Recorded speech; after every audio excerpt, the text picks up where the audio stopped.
செய்தியை பார்த்து வருகிறோம். சட்டப்பேரவை தேர்தலில் போட்டியிடும் காங்கிரஸ் கட்சியின் வேட்பாளர்கள் இன்னும் அறிவிக்கப்படாத நிலையில் 3 தொகுதிகளின் காங்கிரஸ் வேட்பாளர்களை இறுதி செய்வதில் சிக்கல் நீடிப்பதாக தெரிவிக்கப்பட்டிருக்கிறது. விவரங்களுடன் செய்தியாளர் தமிழரசி இணைந்திருக்கிறார். தமிழரசி, முழு விவரங்கள். லாவண்யா, காங்கிரஸ் கட்சி போட்டியிடக்கூடிய 28 தொகுதிகளில்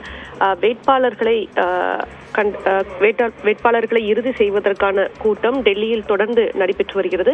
கடந்த 2 நாட்களாக நேற்று முன்தினம் ஸ்கிரீனிங் கமிட்டி கூட்டம் நடைபெற்றது.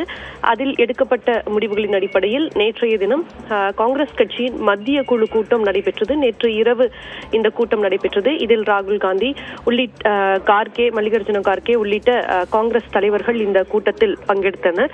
இந்த சூழல்ல நேற்று இரவு வரை பெரும்பாலான தொகுதிகள் கான வேட்பாளர்கள் இறுதி செய்யப்பட்டு விட்டதாகவும் ஒரு சில தொகுதிகளில் மட்டும் வேட்பாளர்கள் இறுதி செய்யப்படவில்லை. அது விரைவில் அந்த வேட்பாளர்கள் இறுதி செய்யப்பட்டு அறிவிக்கப்படும் என காங்கிரஸ் மாநில தலைவர் செல்வ பெருந்தகை தெரிவித்திருந்தார்.